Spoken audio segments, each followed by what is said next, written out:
The Dubuque Area Arts Collective presents Ruix Podcast. Happy holidays, everyone.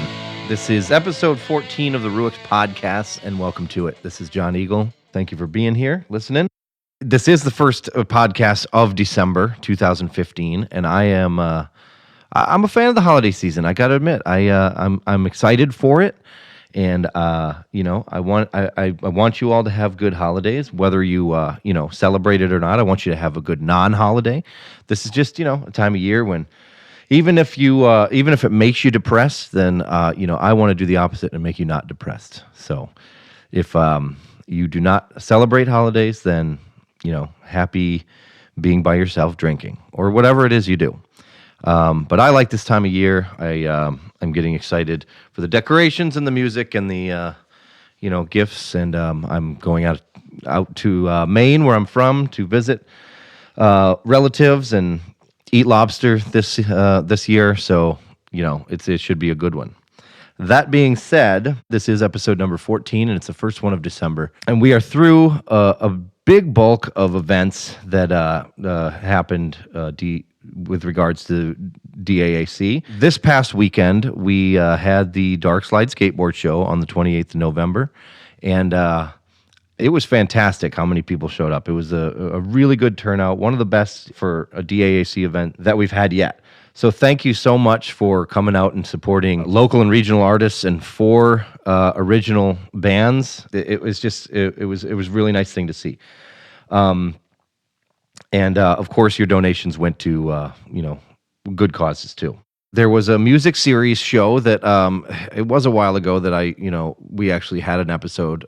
So to catch you up, Music Series 10 was in fact canceled, so that never did happen. So I can't talk about how great that was, but it was canceled because of an impending snowstorm hitting the area, which I am not belittling by any means. I wouldn't have wanted to drive through it. It was kind of a bitch. So in the end, it worked out, and I'm glad that we didn't go ahead with it. But it also meant that my interview with Asith did not happen either. So one of these days, maybe we'll get the boys on. But for the time being, we'll just keep hoping.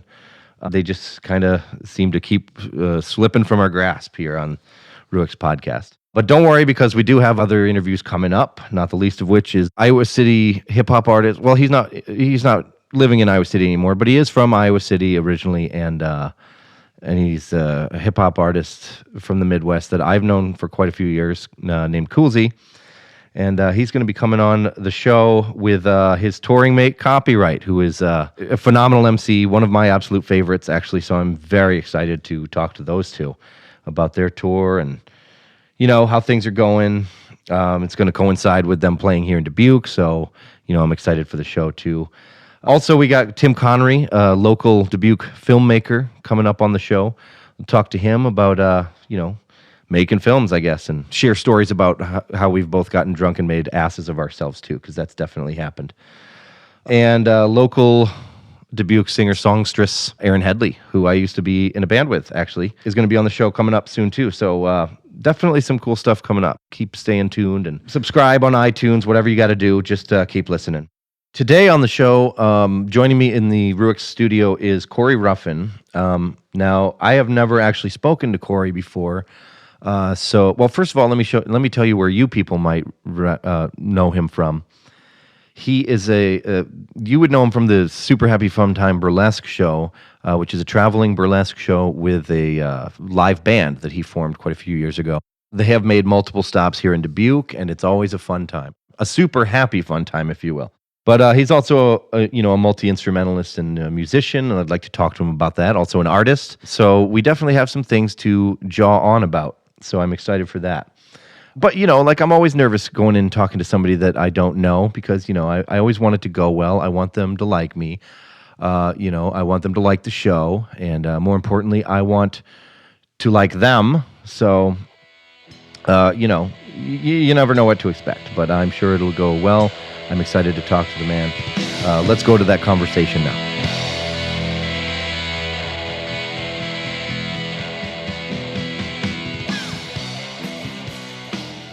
Okay, Corey Ruffin. Hi, how are you, man? Good. Good to see you, Good as to see always. you. Thank you. Like I was saying before, we have not really ever spoken. I've seen the show quite a few times, but for people listening at home, they would know you most likely from the Super Happy Funtime Burlesque show. Yes. And you've made quite a few appearances here in town to, I think, pretty good results. Yeah, it's been a good time. We like it here. Yeah. Okay. So I want to get back to that, but like you are also actually like a pretty accomplished musician, arranger, multi-instrumentalist too, right? Yeah. I mean, a compliment. I don't know. I almost spit my PBR out when you said accomplished. Okay, well, I'm trying to be complimentary. But yeah, I snooped around a little bit, and did as minimal research as because that's how we do it here at Ruix. Just enough to say that you did research. So, is that like kind of your first passion, music? I guess, yeah. I actually I was talking to a friend about it the other day. I cut my teeth in public access. Oh no, television. Okay. Grand Rapids back in like the 90s was home to like one of the kind of more renowned public access TV stations of the time, GRTV. It was in a bomb shelter underneath the library. That sounds rad. There's this guy, Dirk Koning, and this other guy, Chuck Peterson, and they were just really active guys, smart guys, good at getting grants, good at getting things underwritten, and really cared about community media. And they created this television station that was really had an open format. And at like 19, I had a late night, 11 p.m. till 3 in the morning or later if we felt like it, call-in show. Really? That ran 2 nights a week. And they would just let us go in there and do our thing. And on top of that, we were stupid, filthy kids. And so we would be saying heinous stuff and showing heinous stuff. And every time we got in trouble with local media or local politicians, these two guys who knew what we did was crap would stand up for us and be like, no, freedom of speech. These kids need to do this. Oh, that's cool. And stand up for us and let us do it. So I never even thought about being in a band at that point. Okay. And you were 19 at this point. Yeah, and I mean, I like played saxophone in like marching band. Okay. And then we just started. It was just natural if we would basically make short films. The kind of the format of the show is we'd make some short films, and then we would take calls at this show in character. Or the films, while other visuals played. And other things would happen too, but that was the basic thing. Okay. And so then it was natural that we kind of started making soundtracks for the films, or we would create a different band every week. It was the same 3 dudes, and we'd give ourselves a different name and wear different costumes, and then just start playing music on air. And then that ended up getting us a show, and I remember that show because at the time that we were in it that year that we did a series called the Church of God Vision, and we were a church that worshiped TV. Okay. And Grand Rapids is a really religious town, and we got in all sorts of trouble because like people really believed we worship the TV, and we're getting all these angry callers, and we did all these films, and we worship TV, and then we did a stage show at this thing called Noisapalooza, and I think the band Guster played it. Oh, okay, I remember them. I say it's because Guster played in GR a couple of days ago. I was like, holy cow, I think I remember them. But so we did this thing, and I remember this very well. It was at U of M campus, and all these noise bands played, and some rock bands played, and Jeff, who did a lot of our visuals, up on the screen, on this giant movie screen, showed footage of a sex change operation, a male to female sex change operation behind us. Wow. And we were playing the show, and we didn't know how to play instruments. We were playing this terrible music, and I realized that people were screaming over our din, and it wasn't cheering for us. Like they were screaming and screaming and screaming. And I was like, everyone's yelling. And I wasn't looking up because I'm like looking down trying to get my 3 chords on my guitar right. And I finally look up, and everyone's screaming, please turn this off, because it was a man's penis like violently being severed from his body, that's and like terrible. Blood everywhere and surgical tubes sticking out everywhere. And then like I don't know, and then after we did that show, we were like, oh, on stage is way different from taking phone calls. You know what I mean? Yeah. Like taking phone calls was cool, but like being on stage was like real. Yeah. So then just started forming more bands and playing more shows. Mostly rock bands and stuff like that at first? Noise bands. Noise, okay. No, noise all the way. None of us knew how to play our instruments. Okay. And we were in these noise bands, and we were in a bunch of noise bands, but also my friend Nate one of the crew, one of the collective we had, he worked at the Hong Kong Inn, a Chinese restaurant that was run by a Polish lady, and she needed a band for the Pulaski Days Parade. There's a lot of Polish population in Grand Rapids, and we have a big Polish weekend, the Pulaski Days Parade, and she's like, I need a polka band for my float. And Nate's like, I'm in a polka band. And that was a lie. Of course. And then he called me because I had played sax. And so I picked up my sax for the Which first is not time. a polka instrument, really. No. Well, yeah, I guess clarinet is, but not sax. Yeah, but like I picked up my sax after not playing it for 4 years, and the other guys in the noise band that we were in got together and we learned like 3 polkas. Okay. And then we did a polka version of the Star Wars theme. Oh, nice. And is there a recording of that? There is. Oh, I got There's a video of it. I can send you. Oh yeah. Yeah, please do. And we did a like metal version of the chicken polka, the da-na-na-na-na-na. Yeah. And we wrote a couple originals, and then we did this parade, and then and we liked that, and so then we just started playing shows in that band. So we were doing noise, but then we had this one band that was trying to actually do music, and we were all terrible. We know how to play our instruments, and it was terrible. Okay. Terrible.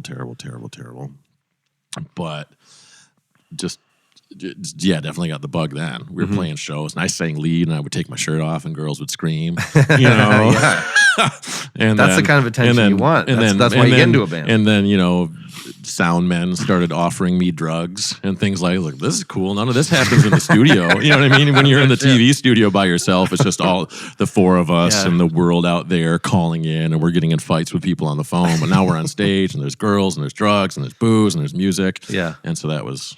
Well, so yeah, that gave you the bug for sure. And here we are.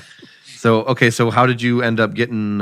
You pretty much grew up in Grand Rapids whole life. Did you go to school anywhere else, or born and raised? And then actually, then that rock and roll lifestyle in GR kind of got a little out of control. And I don't know. I just started living for the day, and eventually just started hitting the road more and more until I just didn't come back. Okay. We would just go out for little mini tours and things, and eventually a tour happened, and I didn't want to come back home, and I just got a bus ticket, and I had some friends in Olympia, and I bummed around in Olympia for a while, and I bummed around LA for a while, and where else? This is all before you. Oh, well before the show. Okay. And then I was really just. I wasn't playing music anymore again. I was just hard living. Okay. Just being stupid. Definitely been there. And realizing I needed to detox in my travels had met this, because of this time I actually did get much more disciplined at my woodwind playing. It's really weird. I was on all these drugs and all this booze and just getting fucked up all the time and partying, but I was playing horn all the time. I solidified my horn playing, and I had aligned myself with the free jazz and avant jazz community. Okay. Pretty close to noise. Yeah. But on acoustic instruments. Yeah, for sure. And had met this upright bass player in my travels, and he's like, "Hey, I live on a farm in Minnesota," and I can't believe he would say this, but he's like, "If you want, come live with me." And these are the dumb things that I've fallen into in my life. I don't think that happens to a lot of people. You know what I mean? Someone they've only known me for 2 hours and says, "Hey, you can come live with me if you want." But a lot of the points in my life where my life was saved because situations like that happen. Yeah. And I was like, I've been hitting it pretty hard. I almost died in Olympia, and all this horrible shit went down. And I was like, I need to get back to that story. Well, it was just a bad fever, basically, in a squat, in a bunch of drug addicts. I was too messed up to realize for anyone to realize that I was so messed up, and I just laid on a couch with a temperature of 106 for 3 days. Oh shit! Yeah, that sucks. No one knew to help me, and I was hallucinating vividly and all this stuff. And I was like, you know what? I got to slow down. And this guy wants me to live on his farm. And I went to the farm with the prospect of we would live on this farm and make free jazz. Okay. And he did. He had assembled this community, and it was 40 minutes outside of Minneapolis, 40 minutes north, and people would drive up every weekend. And we'd have jam sessions, but it had been going on for a few years. And by the time I got there, it was on the decline. And he had gotten a girlfriend, and kind of maybe a month or 2 after I moved there, he decided he wanted to live in the cities with his girlfriend. And then suddenly I was by myself on a 12-acre cattle ranch in a township that was a population of 220. Wow. In the middle of nowhere. But you weren't paying for it. On the Mississippi River. and barely paying for it. I mean, the rent was negligible. And then the guy who owned beautiful up there too. Oh my goodness, the guy who owned the farm lived in the cities. He was only up there like once a month, and he needed a caretaker. Mm-hmm. And then suddenly, I was a caretaker of a 1,200-acre cattle ranch. That's great. For 2 or 3 years. Okay. And I tended to cows and grew my own food and like lived that way. Like I barely saw people. It was middle of nowhere. The family farm was built. His ancestors were like original settlers of the state of Minnesota. No shit. The barn I was living in was made out of like hand planed wood. Like it was all made by hand. There was no indoor toilets or things like that. Wow. And just like lived insanely rustic. Okay. And in the winter, that's really intense up there. Yeah, I can imagine, especially up there. Yeah, and did it. And then got to a point like 3 years into it where I was like, I had to, it was great. It was wonderful and it was beautiful, but I was kind of like, well, I'm really young and I still feel like I could be sowing my wild oats. And I was about to go all in with the farm life. Yeah. I was like offered a chance to buy some cattle. Okay. And then I would take care of that cattle and the cattle would breed and then I would have more cattle and all these things. So if I do this, I'm in it. I'm doing that's it. an avenue down that life. And I had been pretty much sober and celibate and all this stuff and just was like, you know what, this is fantastic, but I'm like, at that time I was like 25 or 26 and I was like, I think I need to be social again and make art and do these things. Okay. And so this would have been what, like 90s? How old are you now? I'm 39. Okay. I'm gonna turn 40 in like 5 months. So you're in your 20s, like late 90s, early 2000s. Yeah, it was like 2001, 2002, something like that. Gotcha. And then, but then, strangely enough, before coming back to Grand Rapids, went down to didn't think I would go back to Michigan, but then ended up in the cities and got a job as a caricaturist in an amusement park, and then all this other stuff kind of happened, and then I eventually didn't want to work at the amusement park, and then I moved back to Grand Rapids, and then I formed the show. Yeah. Okay. So you are like a founding member of the crew. Yes. Okay. What made you like start an interest in that, in the burlesque arts, I guess? I had the hots for a girl in the show. No, really? Yeah. I had no interest in the show. Actually, they had done a few shows without me. Like I was still living in Minneapolis half the year and Grand Rapids half the year. Okay. Is she still with the show now? No. Because I got the hots for a couple of the girls in the show now. Well, I'll tell you that much. Burlesque dancers. They're kind of bummed out you didn't bring any of them with you. It's by design. Well, they're busy getting ready. They got to do the work for me. No, I had no interest in it. I had seen the show. It was terrible. Mm-hmm. And but I liked a girl in the show. Yeah. And I agreed to help out. And I was as helping out. I was not the host. Okay. I just helped clean the stage in between acts and like I have a trick where I can play a soprano sax and a clarinet at the same time while circular breathing, do like a 8-minute song without stopping to take a breath. So I would do that. You've done that live, I think. Yep. Yeah, I've seen you do that. Did that for an intermission. Okay. A few shows. Terrible show. Was it Super Happy Fun Time back then? It was called Dr. Toledo's Amazing Magical. That's Dr. Toledo's Traveling Amazing Magical Medical Elixir Traveling Show or something. Oh, wow. And the host he called himself Dr. Toledo, and he was trying to be a medicine man. Okay. And all this stuff. And then some stuff went down with the host and a lot of drama. With Dr. Toledo himself? Mm-hmm. And his degree wasn't valid? I'm just kidding. Yeah. Some kids got really fucked up. And they kicked him out, and they needed a new host. And I said, okay, I'll be a host, but we got to make some changes. Uh-huh. We need a live band. We need to do this. We need to do that. I like the live band aspect. Yeah. And we worked a lot. And I had actually never had led a band up until that point. I'd always been a member of bands. And so then we turned it into a different show that now I was in charge of and sucked just as much. Okay. It was just as bad. Yeah. Because I didn't know how to lead a band, and I didn't know how to write charts, and I didn't know how to score for dances or things like that. And, right. And we had a good 2 or 3 years of doing a monthly show that was just a piece of trash. But Grand Rapids was a sleepy town, and we were the most unique thing going on. Okay. For a certain audience, so I guess we were the most unique thing going on, and so we were packing the house every time. We were able to do a monthly show and fill the house. Awesome. And went through a lot of changes, like from month to month. We'd have different members, a lot of drama, very conservative towns. A lot of people, this is 10 years ago or 9 years ago. So a lot of people, there was always just, I'm taking my clothes off in my community. These things were big issues. I can so see just that. a lot of struggles. But I don't know, about 2 or 3 years later, we were suddenly playing on stage in like a 450 seat restored vaudevillian theater. In Grand Rapids? With like a 12-piece band that was reading sheet music that I had somehow written, and notated for cellists and flautists and stuff, and just it happened. Yeah. It happened. Yeah, and now you're 10 years into it, you About said? 10 years, yeah. Wow, that's crazy. Okay.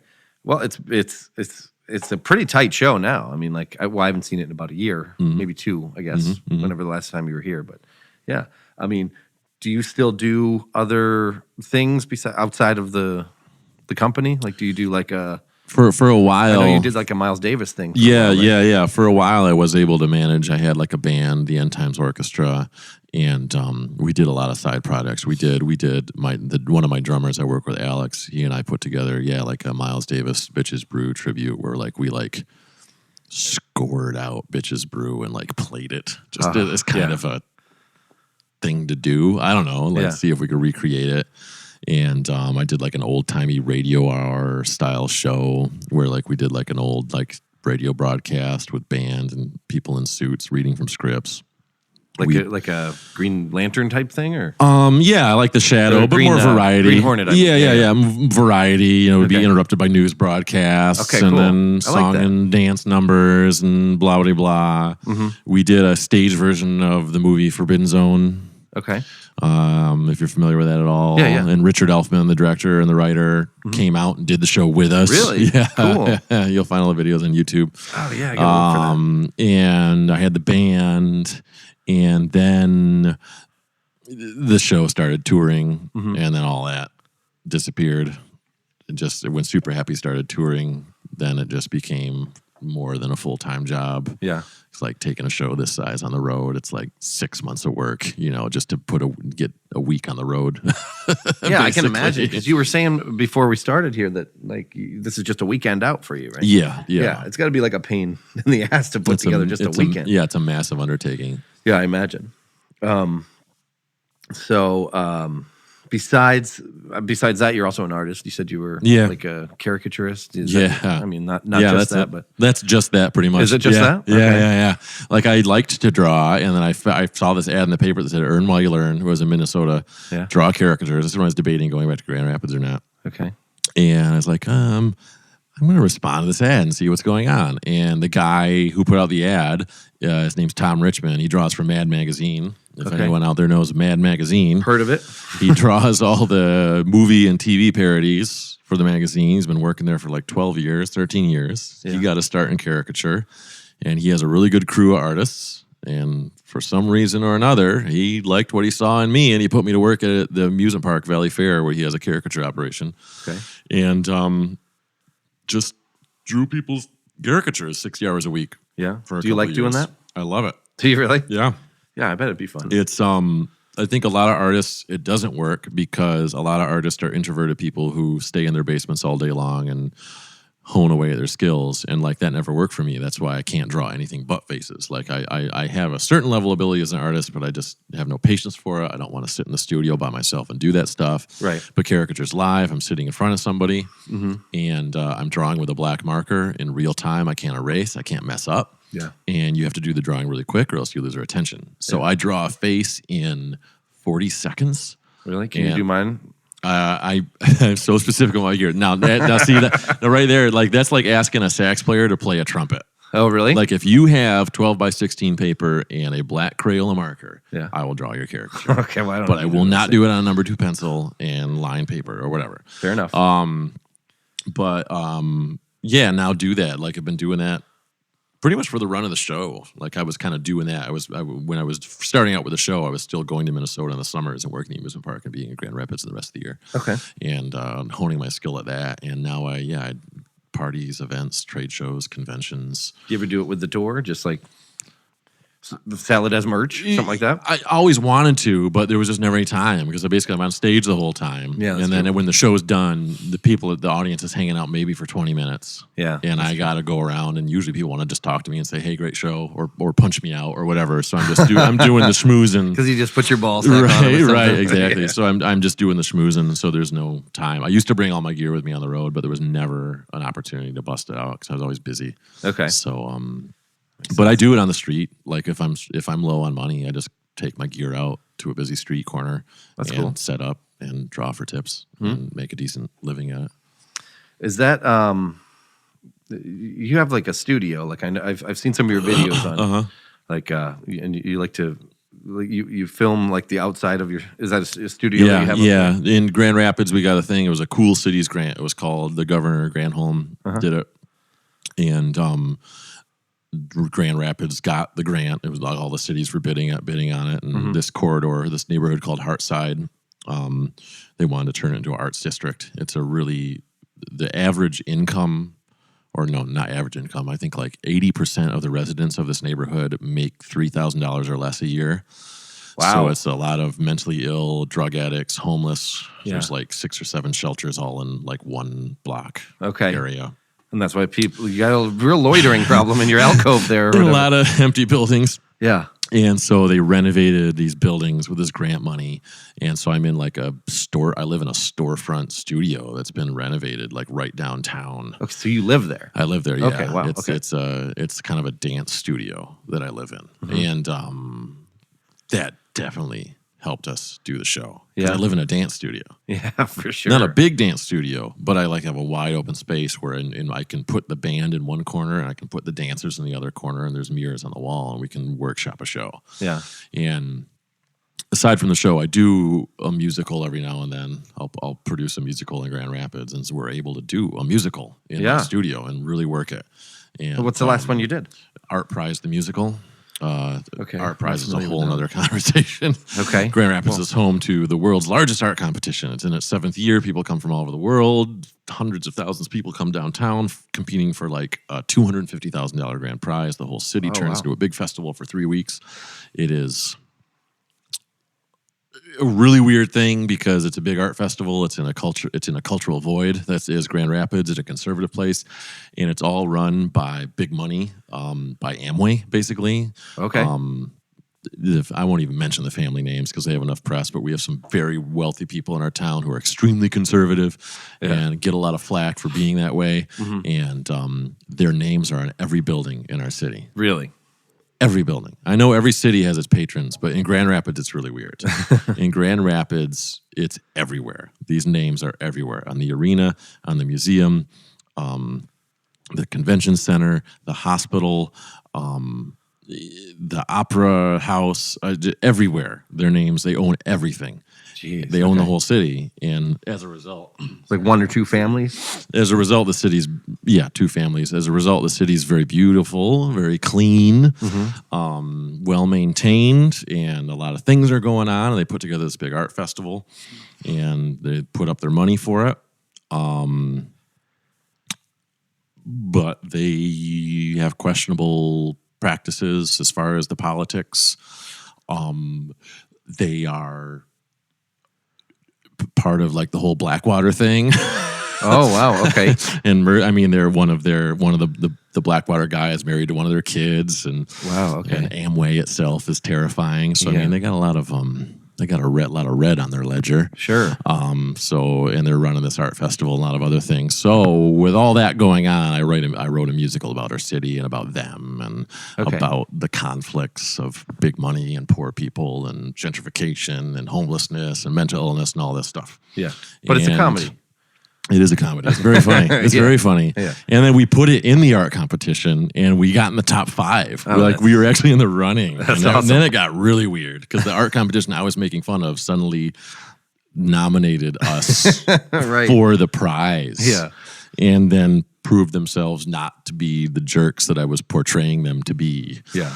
And then it got really strange. So, But did you like doing that? Like, is that pretty rewarding, like putting together a musical like that? that's the best show I've ever written, hands down. Is that right? And the tragedy of it is that I can't play it anywhere else. Because Yeah. no one would get the jokes. Yeah, it doesn't make sense. No Sure. one would get any of it. Yeah. And it's the best music I've ever written. Oh, man. Best music I've ever written. I'd still like to see it. Is it out on YouTube? Yeah, I somewhere? have the full musical. Yeah, on our YouTube channel. Did you ever think about, like, pursuing that a little bit more? Like maybe directing something? I want to. I've always wanted to. Really? And I have. I've staged a few other musicals in town. Like just standard, like old Characters, song and dance, all that shit. Okay, cool. I'm in my own way. Well, that's kind of what the show is. Yeah, I mean, the show is pretty much a musical. It know? is. It's just great. it just needs a With little tits, tweak. you know? Yeah, exactly. Well, and my musicals would have tits. We wouldn't get rid of the tits. Yeah. Oh, thank God. I don't know. I never know. Every day, like I feel like it's our last day of Super Happy because it's such a child doing the show. But like I hope that Super Happy would evolve into like a fully fledged musical theater production. That would be my hope. Is that something you've communicated to the rest of the troupe? I mean, that's something we all know. But we're making no money at this. We only have so much time in the day, and to do a real musical, you need to workshop it for ages just before you really even show it to anyone. Yeah. And I guess too, I'm not to the point where I want to take a year off and just workshop a musical. I still like performing. Yeah. In the show. Well, it sounds like that's the bug that got you right away. Yeah. Music or and as much of hard work it is to take a 14-member show and put it on the road, it has fallen into a groove now, or at least I know how to do it. Yeah. And so I can put it together. I can get the cast, I can get the band, and I can take it on the road. So it's just a little more immediate satisfaction, I guess. Yeah, I could see that. Mm-hmm. Well, what about like, do you do any recording or anything like that out of your studio? Mm-hmm. You do? Mainly music videos. Oh, okay. Because we try and keep the visual element.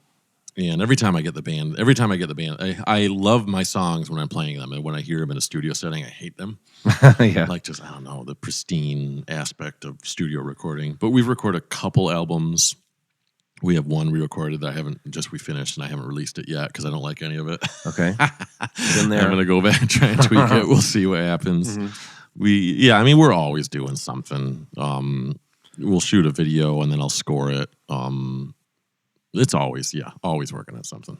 What about like a solo album? You, like I said, you're pretty talented multi-instrumentalist. Like, can you play drums too? And no, well, I mean, stupidly, stupidly, yeah, enough to get by. Enough to put get out by. like a silly vanity project or That something. sounds, You ever want to do that? That sounds boring to me. Who would want to hear me? I don't know. Because I got this massive thing and all these people. That's what I like about it. If it's just me, like that seems to be like the most boring thing in the world to me. Well, yeah, I could see that. But also, I mean, like a lot of people like have come to respect and know and come to this thing that you've created, and you're kind of the face of it. You know? So maybe they would want to see it. I know. Or True. hear, know.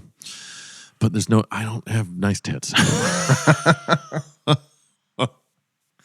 Well, I guess, I can't argue with that. So this tour diary, is this something that you just like this time? So working on something all the time. I'm just for this week's project, I'm shooting everything we do this weekend, and then I'm going to make a little mini docu. When I get home next week, I'm going to edit down into a like 10-minute film, and then I'm going to score it. So I'll record all the music, and I'll edit the movie, and I'll make a little movie of how this weekend went. Okay, cool.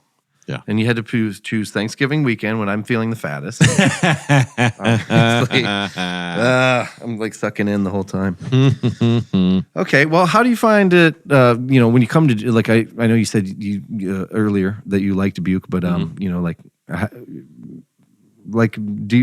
you find like Dubuque to be like a welcoming place for, Well, there's this asshole named Rick, and he's a big problem. And every time we want to play here, I'm like, well, I want to, but this fucking dick suck is going to be lurking around. Yeah. No. No, since day one. Awkward.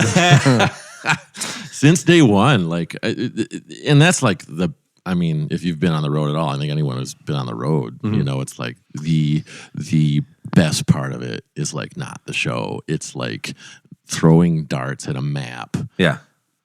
And going to cities you never heard of or thought of. Yeah. And then showing up and going, holy shit, there's something going on. You Yeah, know, totally. like there's a community, there's a culture, there's like in the friends you make and in the you know, there's the family that we have in Michigan and the family here in Dubuque, and then suddenly like those two circles come together a little bit. Yeah. You know, and meet and mesh. And that's what keeps me going. Yeah. You know? And so yeah, from the first time we pulled in here, and it was off Minor was the first time. It was like, oh, Next this door is, here, right? yeah, and this is wow, look, it's a quirky room. You know, after a week of like playing dive bars or whatever it was we had been doing, you know what I mean? Yeah. And a lot of people call and try and get us to play, and we're like, okay, we'll come out to play, and then like 10 people show up. Yeah. You know, so like first like, wow, the room is quirky and cool. Oh, and people showed up to see the show, and they were interactive and liked it.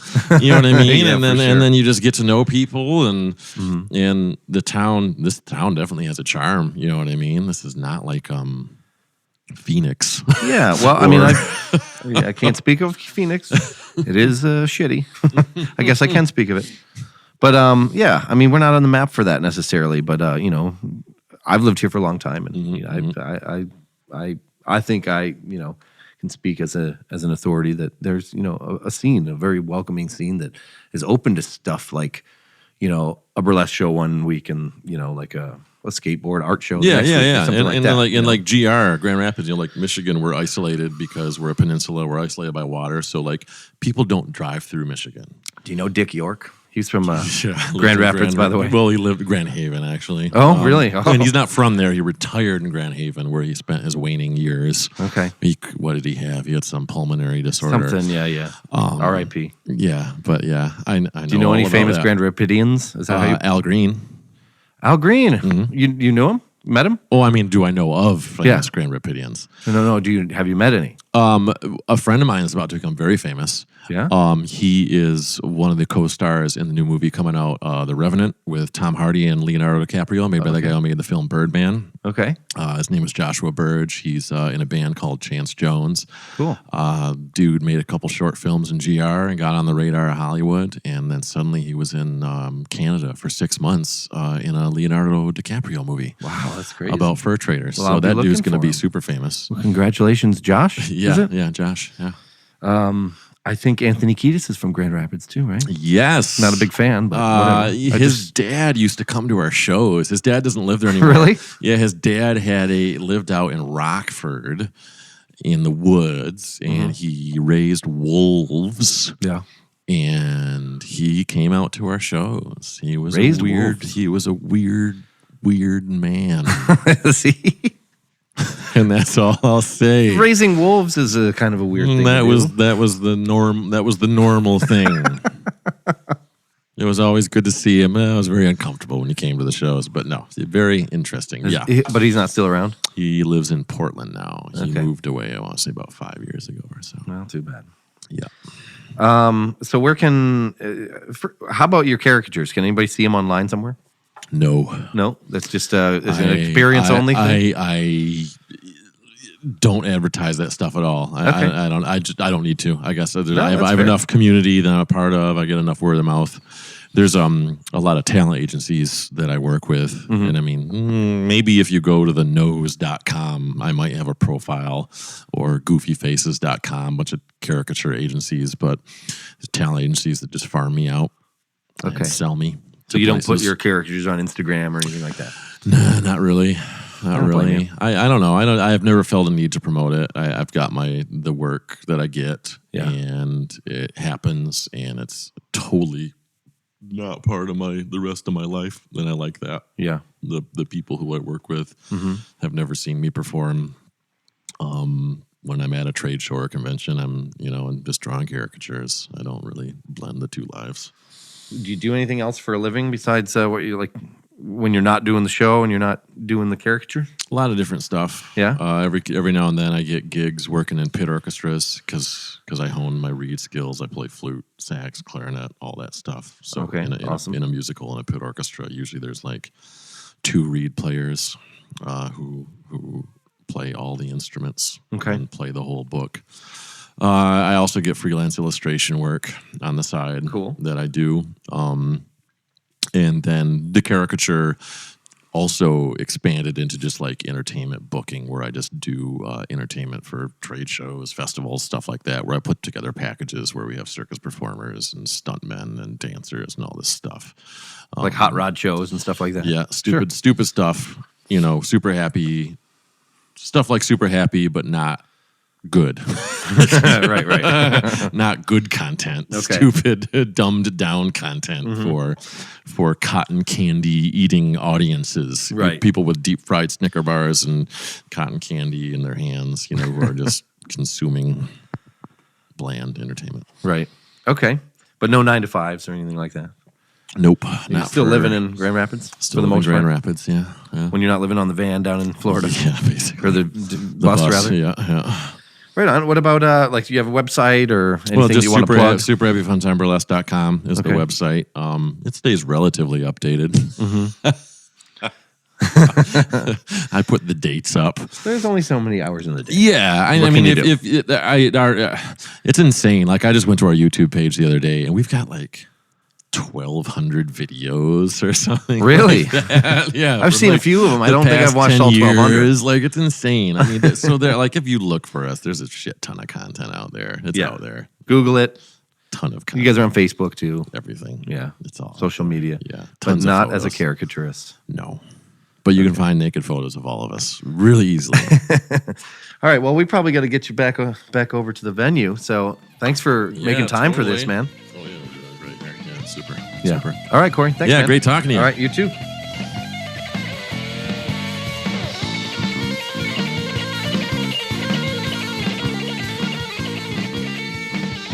See, now I had a feeling that would be a good conversation. I usually have a pretty good feeling that the conversations I have here on the show are going to be good. I tend to not try to have guests on the show that I don't think I'm going to like. I don't know. That's just seems like no common sense, but maybe one of these days I will talk to somebody that I don't care for. But anyway, I love that guy. He's a really interesting guy, and that conversation went even better than I could have imagined. So I'll probably pop into the show tonight, the show that we were actually referencing in the interview, which has already happened by the time you're going to listen to this. But, keep your eyes open because they come back to debut quite a bit. So, this is definitely not your last chance. Like I said, we are through the bulk of our DAAC-related events for 2016, except for a handful of In Harmony shows coming up that are going to be taped and aired also in 2013. At least for now. I mean, you never know. Within a couple of days' time, there could be another music series show booked. So, keep your eye on my blog, ruixzine.tumblr.com. Subscribe to the show because, like I said, we've got more guests coming up that I think you're all going to like, and just keep tuning in. I appreciate having you here, and we'll see you next time.